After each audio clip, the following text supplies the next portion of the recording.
Hey everybody, I'm Paul Moore, and it's great to be here with you on BiggerPockets Live, YouTube Live, and Facebook Live. Glad to see you all there. I'm gonna get my glasses on so I can see Q&A. So let me know if you can hear me. Let me know if you can see me. Paul Moore here, BiggerPockets Live, my first session. So I'm watching the panel here to see if you can see and hear me. Just let me know. Give me a thumbs up or tell me where you're from. Tell me your name. Looking forward to chatting with all of you about 7 paths to multifamily mastery, 7 ways to get into multifamily. So let me know if you can see and hear me.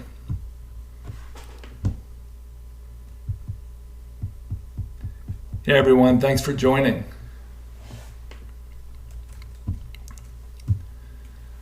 I'm just going to wait a few minutes to get everybody on the line here. So let me know. I see we've got quite a few people coming on to BiggerPockets Live. Let me know if you can see and hear me.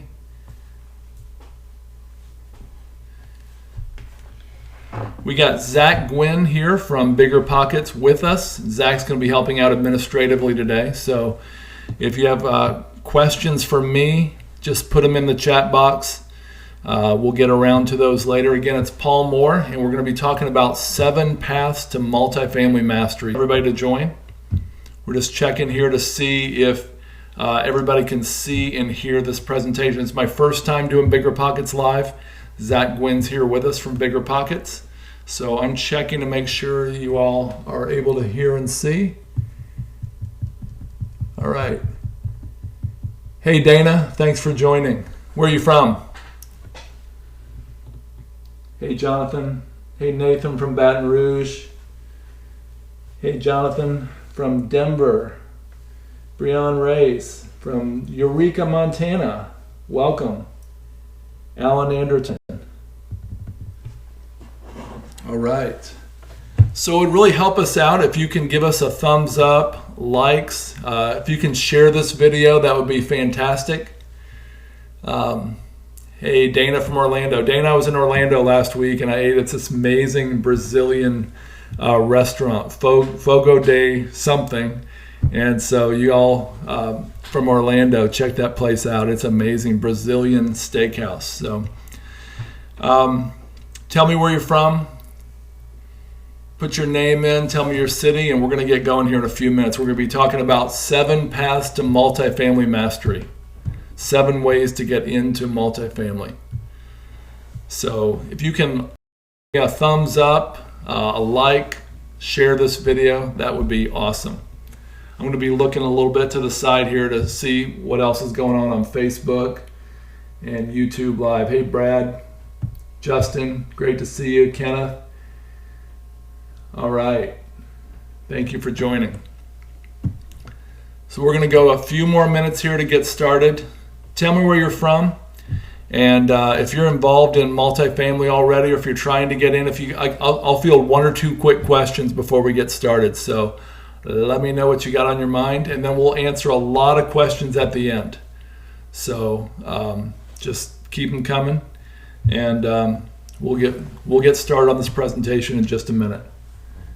So hey Les, Ote, Jason, welcome, Dallas, Texas. All right, we love Dallas. We're really hoping to buy multifamily in Dallas. So great to see you, Brad from Atlanta. We love Atlanta as well. Still wonder if Atlanta's going to get that Amazon Center, second headquarters. A lot of people think it's going to be Raleigh, DC, or Atlanta. So love to hear what you have to say about that.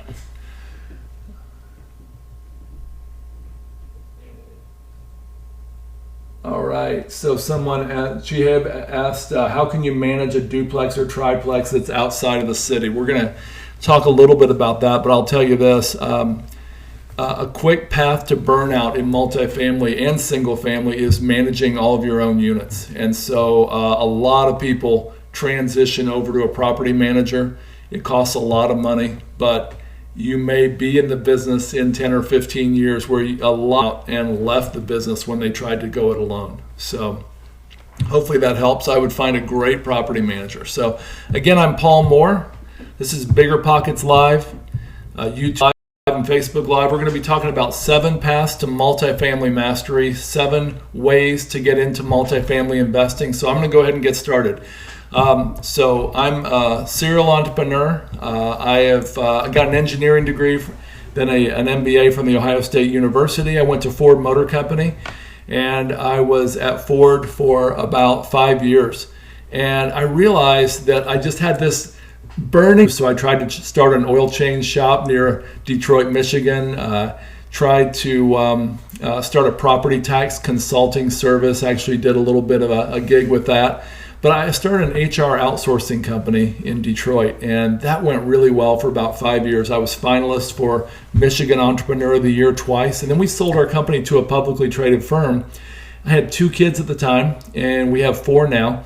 And we bought 120 acres on top of a mountain in the Blue Ridge Mountains of Virginia. And it sounds like a great idea to retire, semi-retire in your mid-30s. It was so boring.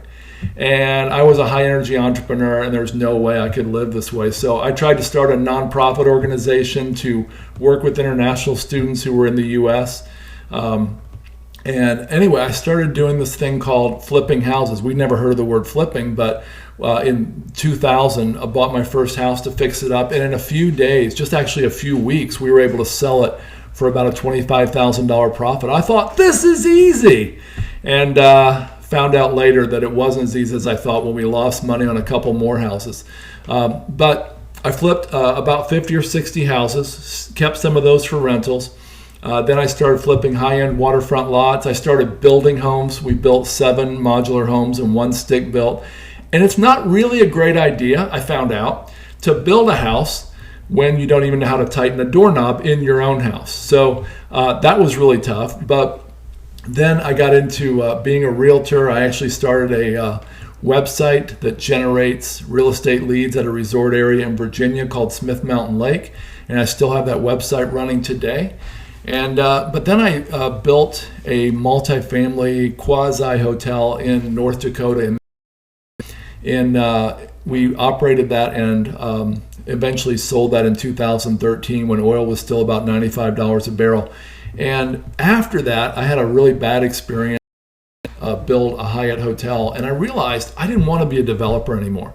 I didn't want to be a builder. I didn't want to take that much risk. I learned the difference between investing and speculating. And I found out that a lot of developers are speculating, and that's totally fine to speculate, but it wasn't what I wanted to do. So I was 50, I know I look like 40 years old, right?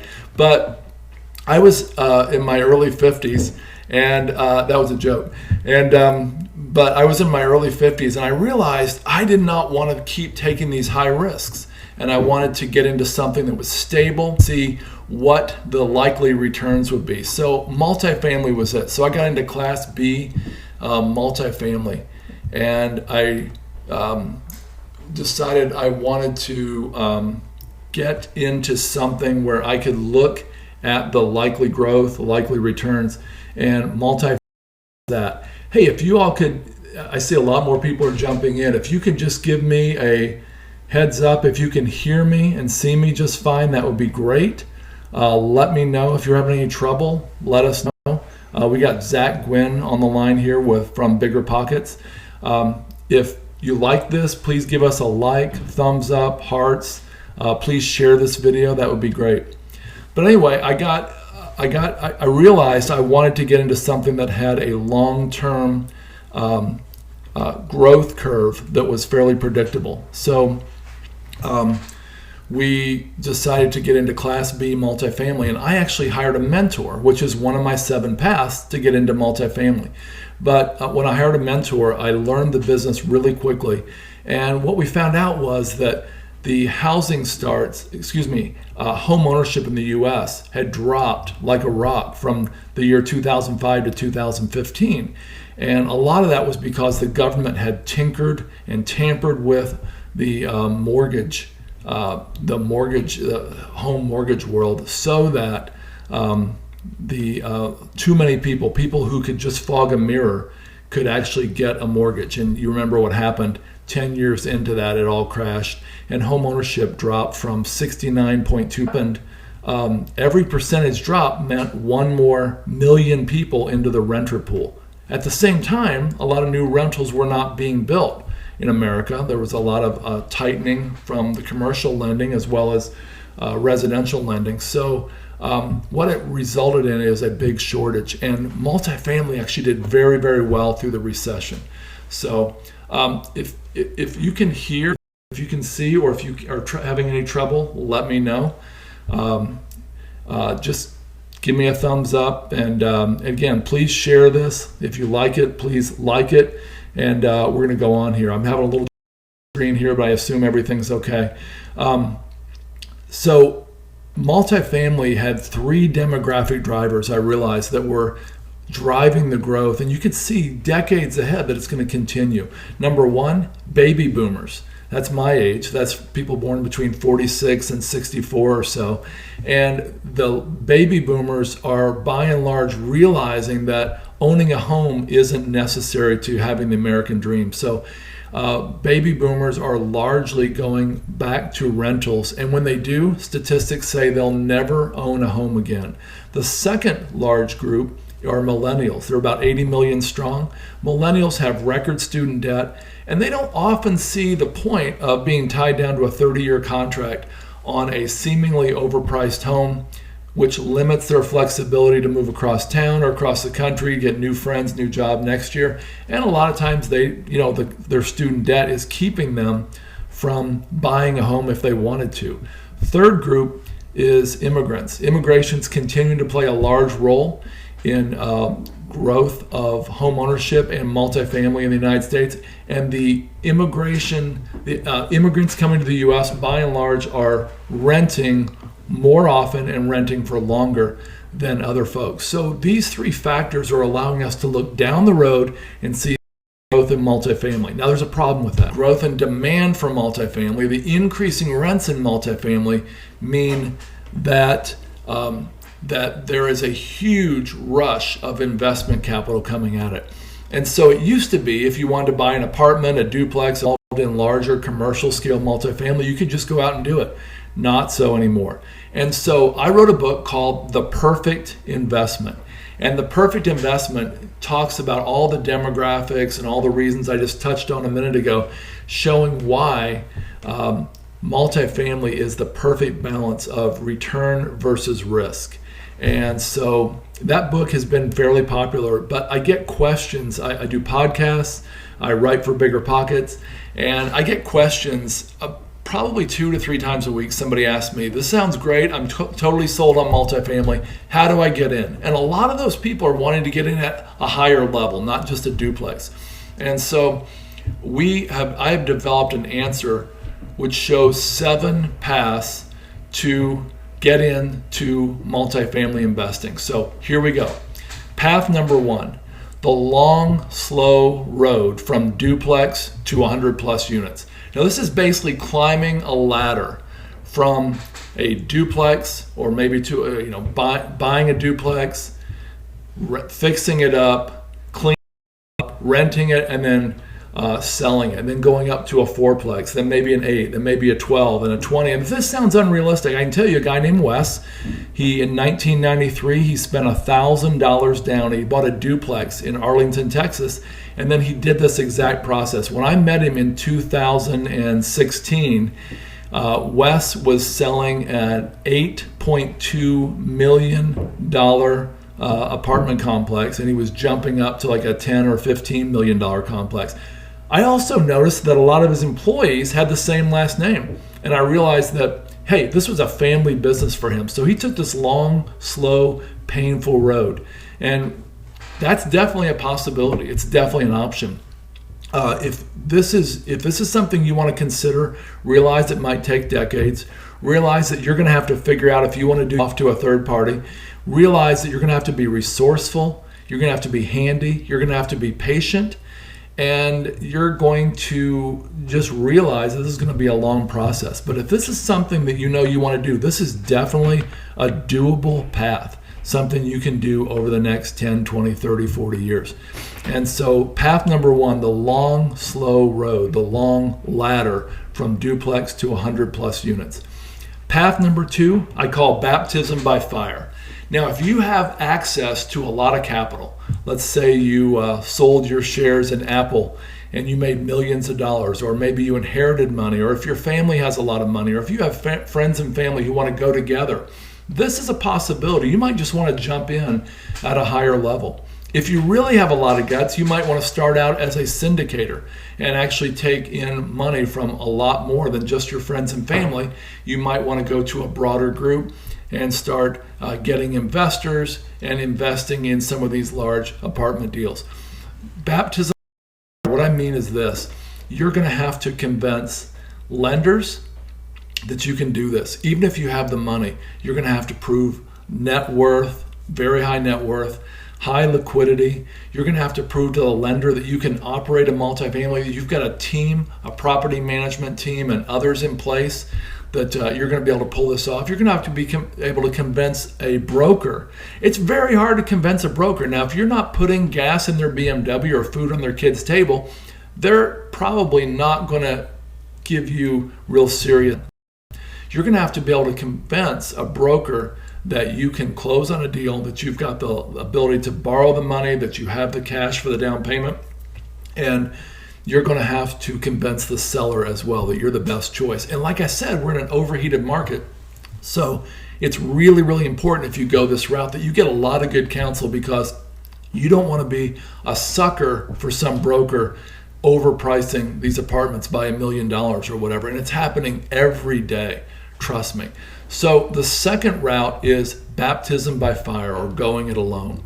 Third route, become a multifamily deal finder. Now, I've written about this on BiggerPockets, and a whole lot of you have gotten hold of me asking what it means to be a BiggerPockets, what it means to be a deal finder for a multifamily syndicator. Here's what it means.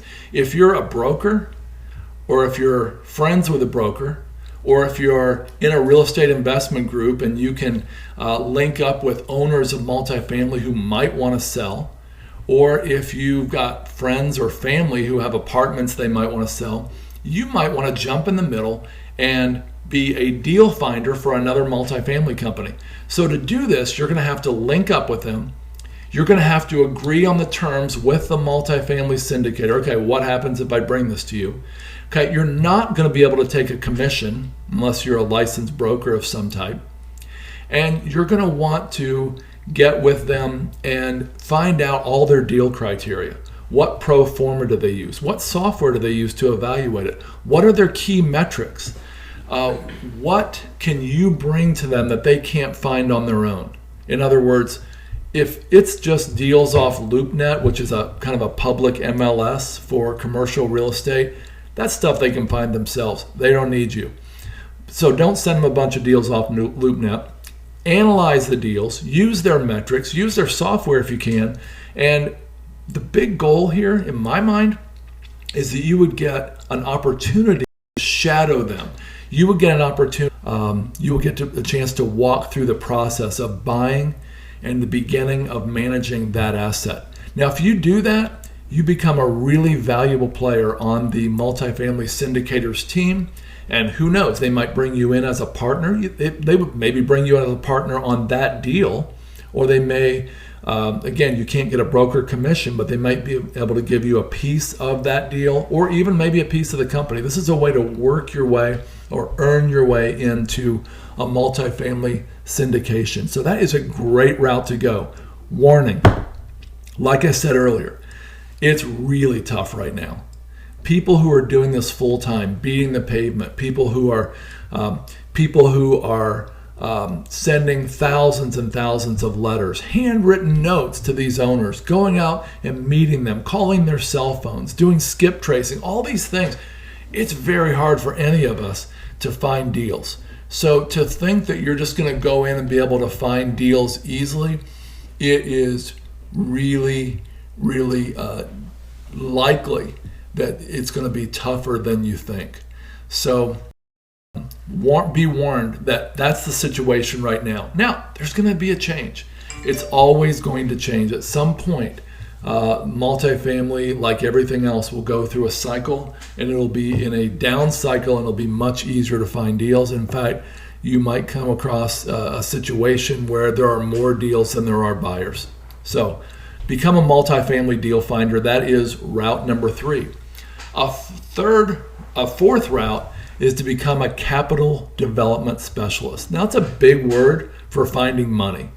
Now, if you have money of your own, friends with money, family with money, if you're part of some kind of a real estate investment group that's looking for a place to invest, you can actually go out and vet syndicators, you can vet deals, you can bring money to deals. And if you can do that, you can not get a commission. Okay, you're not allowed to get paid unless you're licensed as a financial planner or one of those, FINRA licensed type positions. And it's really, really hard once you're licensed to do it. So it's kind of a catch-22, if you know what I mean. But if you can bring money to deals, you can not get paid a commission, but you can see if you can get an opportunity to shadow the sponsor or shadow the syndicator in that deal. And maybe you can find a legal way for you to get paid a flat referral fee for an investor you bring, not tied to how much they invest. I understand that the SEC allows that. I'm not an attorney and I don't play one on TV. But that used to be really funny in the 70s, by the way. Anybody from the 70s, give me a thumbs up if you think that's funny. The rest of you, I get it. The millennials, you don't get that joke, but it was funny. Trust me. It was an old coffee commercial, I think, from the 70s. But at any rate, you can legally get a spot at the table in an ownership piece for some of these deals if you can bring money. I mean, if you can bring all the money to a deal and some other syndicator can bring the deal, you can put your money together with that deal and you can partner on that deal. And so that's a very simplistic way of saying that you can become part of this. And if you can do that, you can bring a lot of value to a sponsor or syndicator, and you can even create your own business bringing money to deals, or you can create different partnerships where I know a guy who's involved in, I think it's like 90 different partnerships, because he is so influential. He is so well liked that in his circles that people ask him for advice, and he brings money to a lot of deals and he gets a piece of ownership. And I trust that that's all done legally and all that. But like I said, the SEC is watching, so be careful. So path number 4, become a capital development specialist. Become a money finder. Path 5, get a job. Now, that sounds ridiculous. You all want to be entrepreneurs, right? That's why you're on BiggerPockets. That's why you're here. You want to own your own real estate. You don't want to work for somebody else. But there are 3 paths to get in to multifamily ownership through starting out with a job. One path is being an asset manager or going to work for an asset manager. You would actually get a job. And I know a guy named Andrew, great guy. He went to work as an asset manager. He did so well, he eventually was put over about $500 million in multifamily. He left that large company, went to a smaller company later. He's their asset manager, and he actually has a piece of ownership in everything he manages. So that's a legitimate path. Another path would be to become a property manager or go to work for a property manager. I know a guy who started out as a porter in college at a property management firm, and now he is the CEO of the 3rd largest property management firm in the United States. It's called Pinnacle. His name's Rick Graff. You can look him up. And Rick Graff is not only does he manage his company Pinnacle manage 175,000 apartment units in the United States, they also own thousands, probably tens of thousands of units, and he's part of that. So you can be a property manager and work your way in that way. A third way is to be a broker. My friend John Cohen is in New York City, and he became a broker at Marcus & Millichap, and now he is a multifamily syndicator. And even though it's been as tough as it is to find deals, he's got so many great connections around the country. He's able to find deals a lot of other syndicators can't find. So John Cohen's living proof that you can become a multifamily broker and work your way into being a syndicator owner. Now, if you haven't gone to college yet, or if you're thinking about going back to college, you may want to consider what Gary Keller did. Keller Williams, the largest real estate company in America, probably the world. Gary Keller went to college for real estate, and I think he went to Baylor. I know another guy who went to Virginia Tech for real estate property management. Who would have thought? But you can go to college and you can use your degree to leverage yourself into a job that could leverage yourself into multifamily investment or multifamily ownership. So that is path number 5, get a job. Path 6, take the passive role. Now there are 2 ways to be a passive investor in multifamily. Really weird, but to be passively passive, that would mean that you would actually find a multifamily syndicator that you trust, and you would vet them as carefully as you can, and then you would trust that they're doing a great job, and you would invest, say, $25,000, $50,000 at a time with them. And that is a very legitimate way to go. You can make a lot of money while you're doing that. And if you've got a job you can't get away from, this might be a role. If you've got money but no time, this is a role you could, this is something you could pursue, and it's a path where you could make a lot of money and do very, very well. Another way to do the passive route is to become actively passive. There's a guy named Jeremy Roll. A lot of you on BiggerPockets know who that is. He's got a group called For Investors by Investors in Southern California. He's got over 24,000 people in this group following him. Who would have guessed? And Jeremy actually is an active passive investor. He has a full-time job monitoring his passive investments. He flies across the country to look at storage units or mobile home parks or multifamily. And Jeremy vets these very, very carefully. And Jeremy actively watches, he reads the pro formas, he analyzes the deals, he gets really, really involved on his own. And while he's doing that, he is getting to become very good friends with these syndicators who love him because he's bringing his own money, and a lot of other people are referred into these deals. So he is actively a passive investor, okay? Now there's one more bonus here. A third way to become a passive investor these days is through crowdfunding. And again, if you're too busy or if you don't have the ability or the desire to do this on your own, you can invest in as little as a few $1,000s in crowdfunded deals. You can hope that the crowdfunding company is vetting these companies very carefully. You can vet them on your own. You can go out and see the deals yourself. You can read the pro formas, and you can become knowledgeable enough to be a passive crowdfunding investor. So the 6th path to multifamily mastery is to become a active or passive investor. The 7th path I mentioned earlier, and that is get a mentor. Now, there's 2 types of mentors in my mind.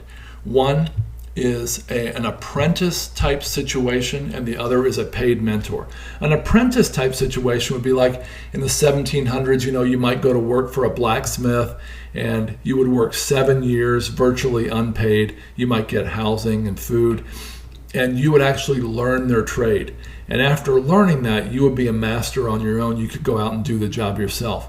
Well, I think that it's possible that if you have the time, if you don't need a lot of income, you could be in a position where you could go out and put yourself in the path of a multifamily syndicator sponsor where you become an apprentice to them. Now, the way to approach them, I have a friend in San Antonio, Texas. I met him through BiggerPockets, and he did a one-page proposal to he's taking out to various multifamily sponsors, syndicators, and he's saying, look, he's not saying, I want to learn everything you can teach me.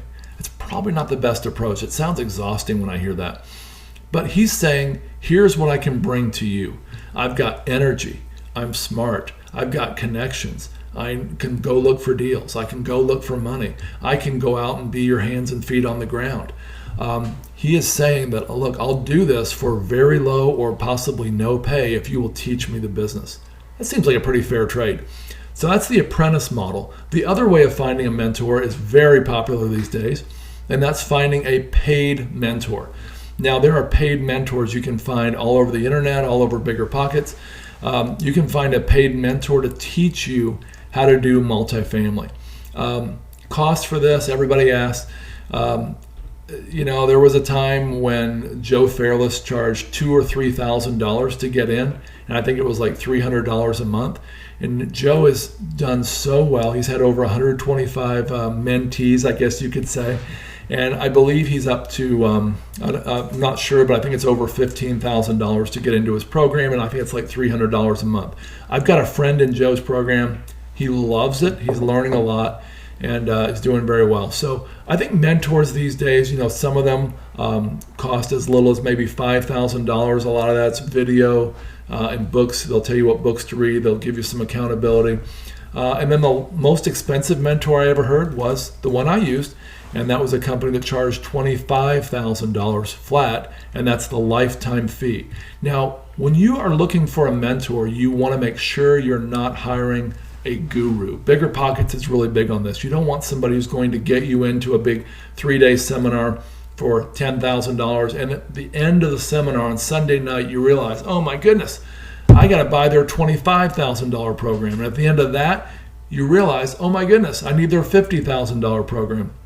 This is a really dangerous path, and a lot of people who go down it have succeeded, but a whole lot have really been frustrated and angry and felt like they didn't get their money's worth. So when you're looking for a mentor, I really liked what I did, paying the $25,000. It was painful right up front, but I vetted them very carefully, and they've been great. And I can still text or call the CEO of that mentor company and get a reply back, usually within an hour, usually at most within a day from them. So, and I've got a relationship with them for life.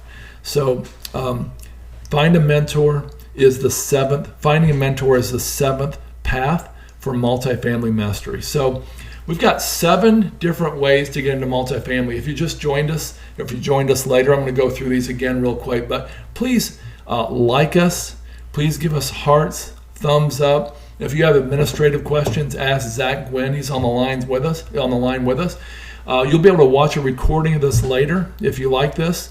Or if you want to hear the full presentation or share it with somebody else, we love that. But the full outline for the 7 ways to get into multifamily investing. Number 1, climb the long, slow ladder from duplex up to 100 plus units, if that's where you want to go. Path number 2, baptism by fire. Jump in, use your own money, use your friends and family money, and just go for it. And it's a tough road. It's like climbing the face of the mountain. It's the fastest way up, but the most painful. It's more of a sprint than a marathon. That first path was more like a marathon. Number 3, become a multifamily deal finder.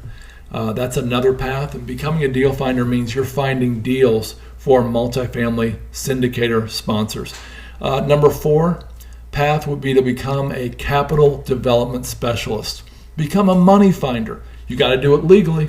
It's very hard to do it right, but it is possible.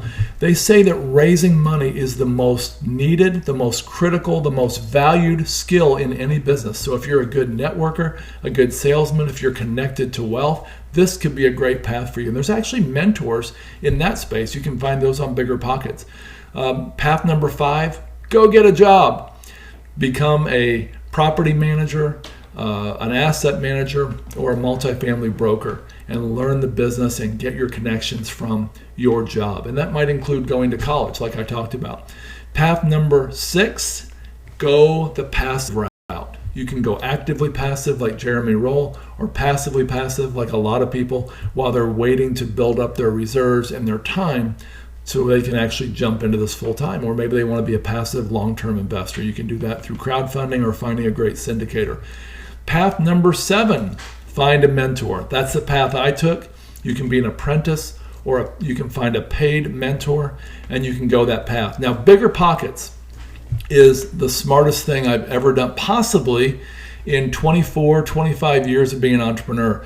Getting a BiggerPockets Pro membership was possibly the smartest thing I've ever done. I'm not here to sell that today, but I am here to say that it gave me access to all these landlord forms that they're all accessible now to a BiggerPockets Pro member. It gave me a possibility of using my signature on every forum post. It gave me access to all kinds of great things. So the BiggerPockets community, you guys are already part of it. You already know how awesome it is.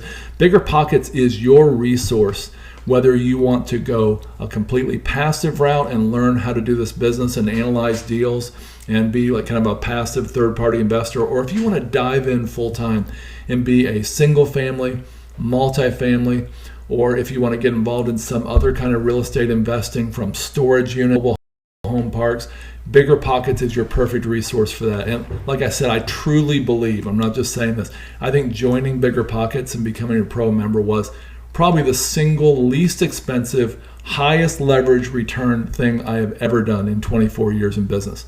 So I hope you're with me on that. So I'm going to take a quick drink of water and I'm going to start looking through the Q&A here.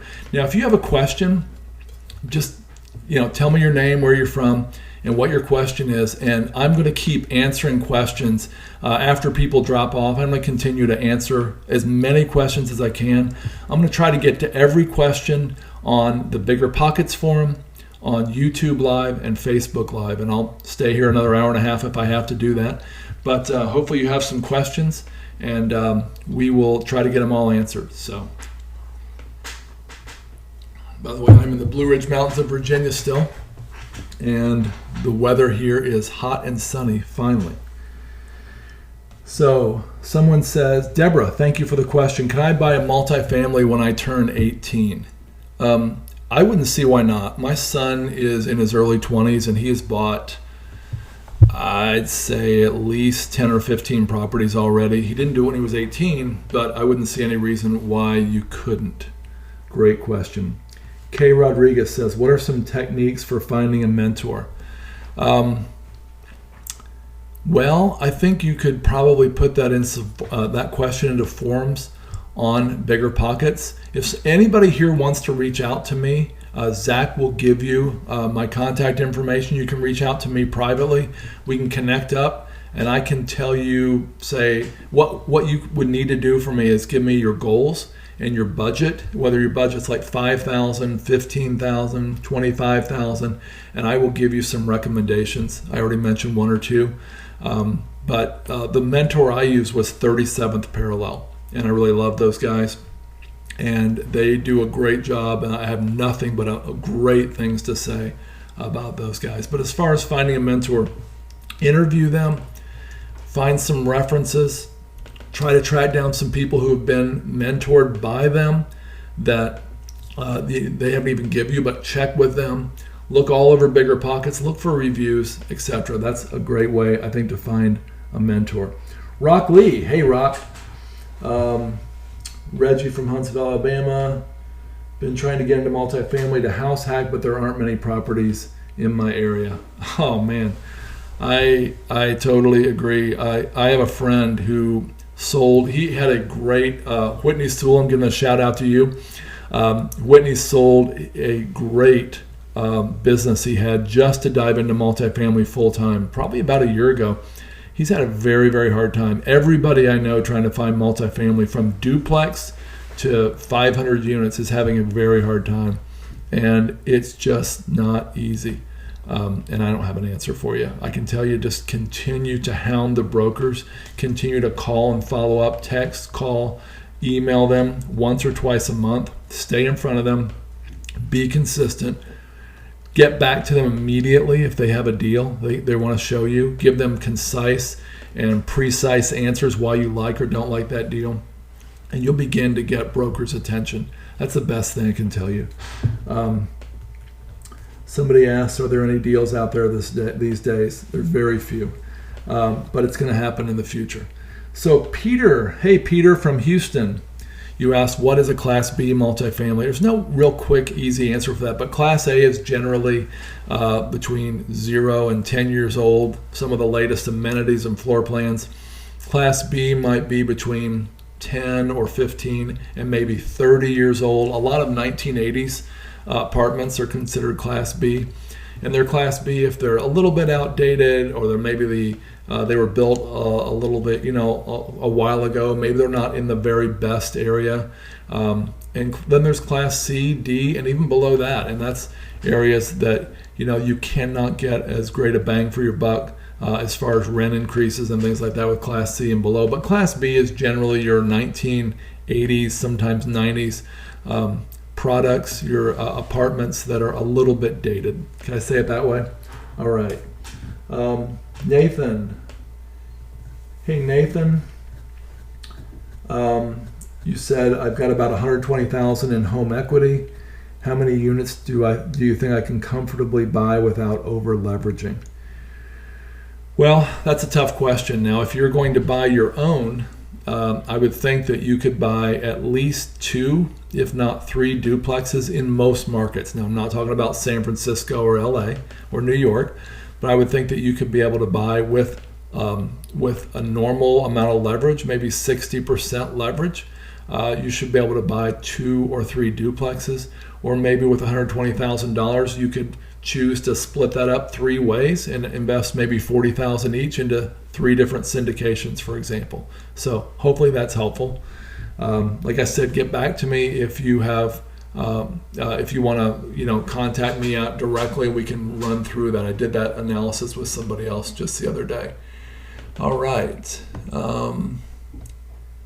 What other questions? Okay, so my screen has been frozen for a while.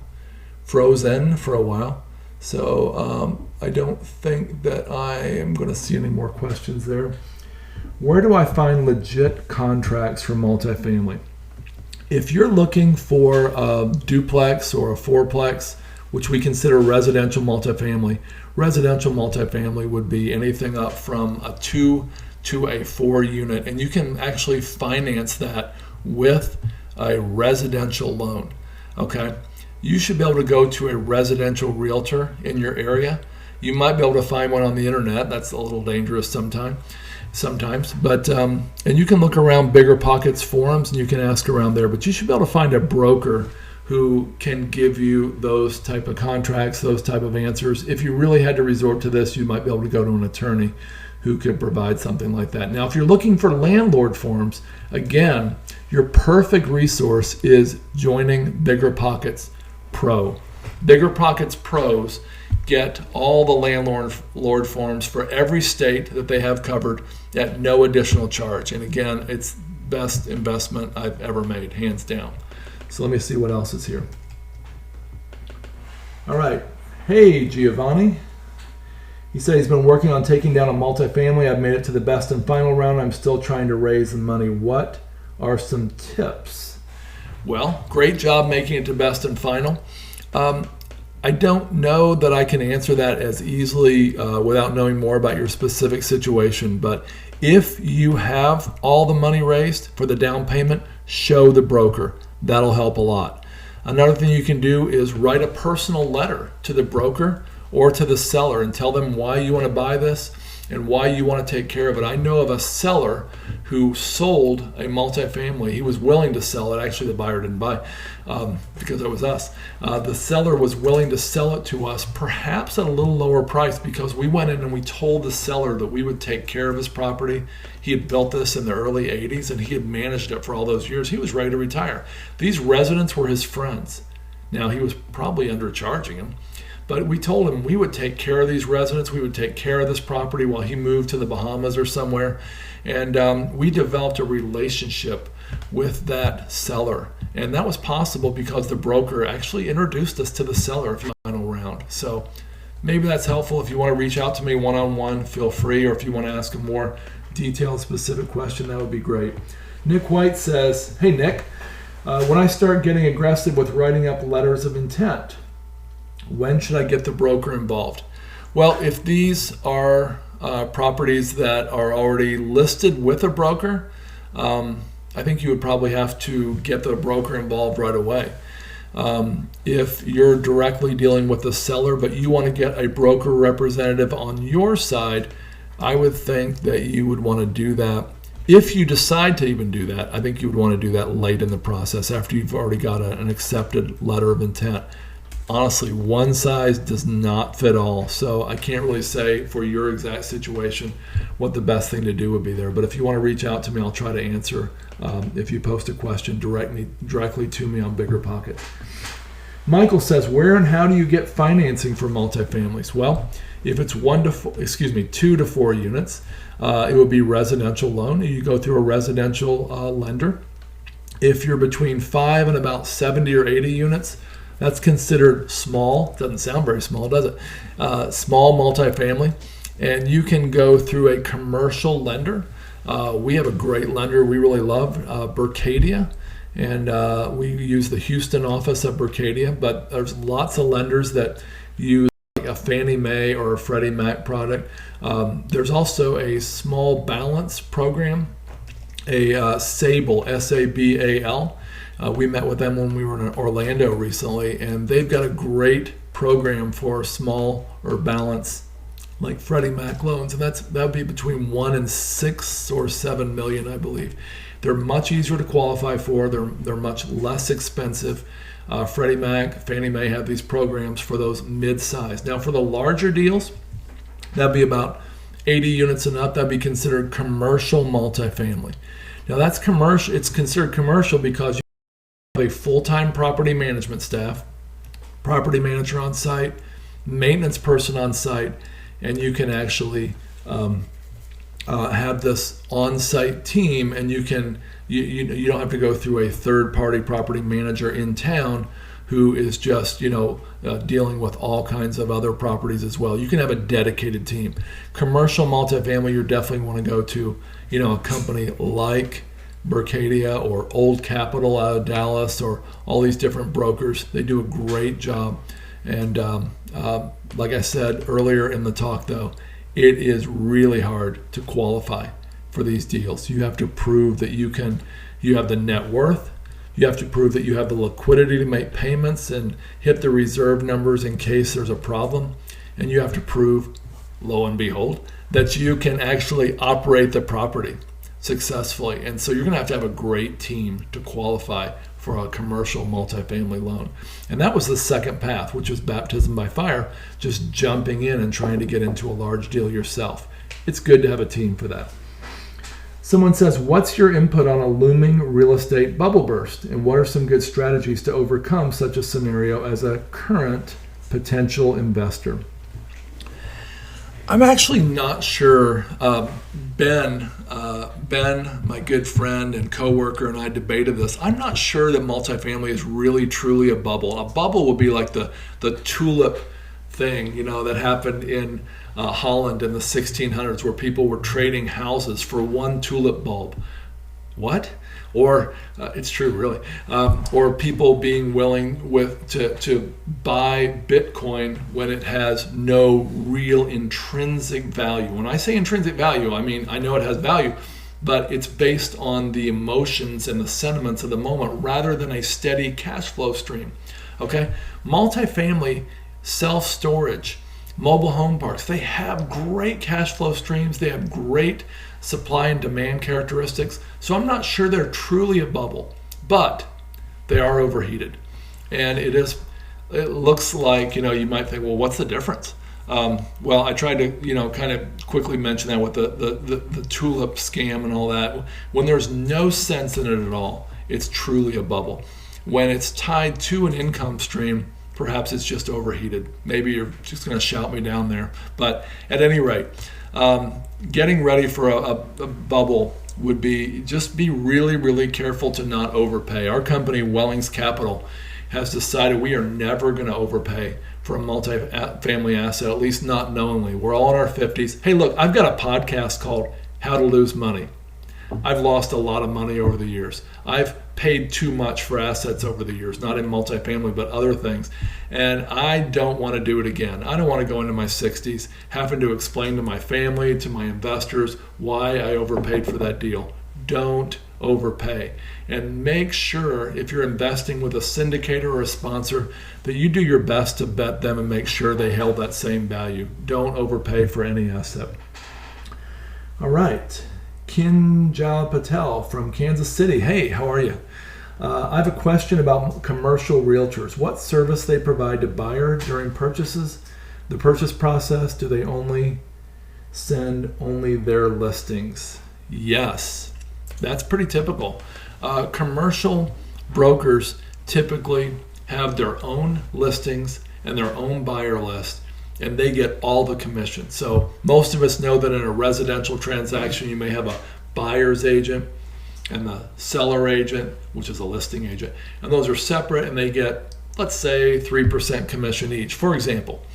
Not so in the commercial world. Every broker gets their own deal with the seller, and they get all the commission from that deal. Obviously, there are exceptions, but in the hottest markets, the hottest multifamily properties, the ones that a lot of people want to get to, those commercial level multifamilies, it's almost always that way. So that means you need to get on the list of a lot of brokers, because if you tie yourself down to one broker who charges you a commission when you buy, guess what? You're going to be paying double commission, because the original broker who's selling the deal typically won't share their commission. That means you have to pay an additional commission to your broker. So be really careful about that. I would never, ever sign an exclusive buyer's agency agreement with a broker. I would sign a buyer's agent agreement if they came up with an off-market deal and it was just an agreement for that deal. But I would not sign an exclusive saying that whatever they find or you find, you always are going to be ending up paying that commission. So don't sign an exclusive one-time agreement. And please beware that there's a lot of people who would love to get you to do that, especially newer brokers who don't have their own listings. And hey, you got to start somewhere, but you want to be very careful. You can sign non-exclusive saying if they bring you a deal that you had no other way of finding, that you'll give them some commission. But anyway, hey, Deborah. Deborah says, when do you think the market for multifamily will open up? I don't know. I wrote 2 articles in November trumpeting the finally the slowdown in the multifamily market. And I said, hey, in BiggerPockets, I said, hey, we're finally going to get a chance to get some deals. It's finally slowing down. Here's the statistics showing the slowing down. Maybe we're at the top of the roller coaster and it's starting to go down. And then December 23rd, 2017 happened. Anybody remember that day? Put it in the box if you like. December 23rd. President Trump signed the Tax Reform Act. And on that day, I think that there was a re-injection of enthusiasm into the multifamily space. And I think people started realizing, hey, with this tax reform, we're going to save 20% on taxes. And there's another bonus of 2.5% when we purchase a passive investment through an LLC. So I think that the life got re-injected back into the multifamily space. And in fact, there were surveys that were done in December showing the interest in multifamily. More surveys done in February asking the exact same questions. And the interest and the heat, if you will, in the multifamily space had jumped up like 30% between early December and February. And I've got that all documented in a later BiggerPockets post where I said, guys, I think I was wrong. It's happened before. So Brian Willett, hey Brian, how are you? You said I've got 6 single-family homes, 3 paid for. How do I get financing for 10 plus units? Getting equity out of my properties seems like a pain. Can I get financing somehow? So let me think about this for a minute. Getting equities out of your property is a great way to go. And if you can do that safely without over leveraging, that is probably your best route. Now, there's other routes. If you've got a property, a 10 plus unit property that you can see is undervalued in some way, meaning that there's some tremendous value add, some tremendous way you can get in and raise rents. Maybe that's 50% occupied. Maybe it's being mismanaged. Maybe it's got some units that are condemned that can be fixed. If you can do that, you may want to take a risk here and get a hard money loan. If you know you can go in and quickly turn this around, quickly get those units occupied, quickly get income up by say 30-40%, then you've got a stable cash flow stream and you can refinance into a typical loan. Now, hard money is very expensive, and there's all kinds of hard money lenders on BiggerPockets. You can find them everywhere, and a lot of them do a great job. They provide a great service. But just realize you're not going to be able to refinance immediately once you get those units filled. You're not going to be able to refinance within 3 months. You're going to have some seasoning. You're going to have to prove to the second lender that you really have a credible cash flow stream. And sometimes that can take 12 months of steady cash flow. So rate for a while. So beware, be careful, know what you're getting into.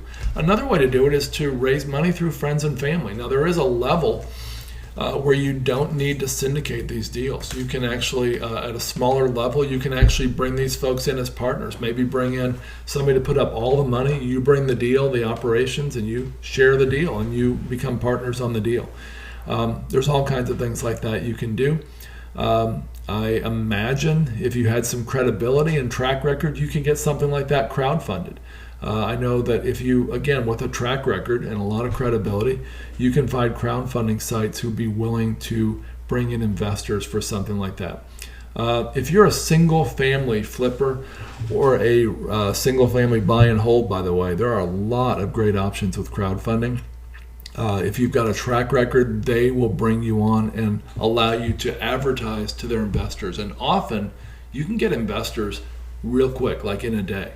And so that might be another option for some of you looking for capital for some of your deals. So let me see what else we have here. Someone says, I've never purchased a home. I'm still renting in LA. Can I jump into a 5 or more unit multifamily without landlord experience? I plan to continue renting where I am for several years. I would think so. I think it would be a little easier to get a 4 unit or less because a residential level. But one of the recent BiggerPockets podcast guest was Mark Henteman, and you guys can reach out to Mark Henteman. You can find it on a very recent podcast a few weeks ago, and that would be in May 2018. Mark is a multi-family guru, and he's also a writer and producer of the Family Guy show. So you guys might know the Family Guy. I've never seen it, actually. Don't tell Mark. But Mark is a great guy. He was on my How to Lose Money podcast recently. And but Mark has done this. He's bought all kinds of small to mid-sized multifamily around LA. That's why I thought of it. And I think that would be a great way to get into the business, to house hack in a multifamily scenario. So yes, could pull off. If you're trying to start at 80 units or above, that's a completely different story, a completely different level of difficulty. Nicholas says, do multifamily homes have a first-time home buyer program? You can get a HUD loan on a duplex, perhaps a 3 or 4plex as well, as long as you live in it. You can get a first-time home buyer program. You can live in one unit, rent out the other, or rent out several.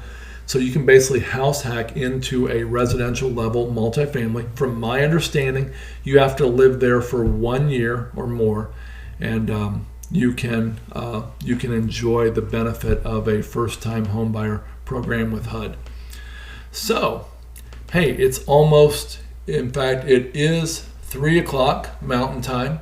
And so we are going to wrap this up in a minute, but I am so glad you joined us. I'm so glad you're here, whether you're on Facebook Live, YouTube Live, or BiggerPockets Live. This has been a real pleasure. It's my first time doing this, and so please give me a thumbs up or a heart or a like, or share this recording with somebody else. We are going to be back here soon. Zach, Gwen, and I are working to do another one, so if you want me to come back and talk about multifamily or self-storage or single-family flipping, or the difference between investing and speculating how Warren Buffett does real estate. These are all topics I love to chat about. So reach out to me personally, but more importantly, reach out and give us a thumbs up here, and join us again at BiggerPockets Live. All right, thanks.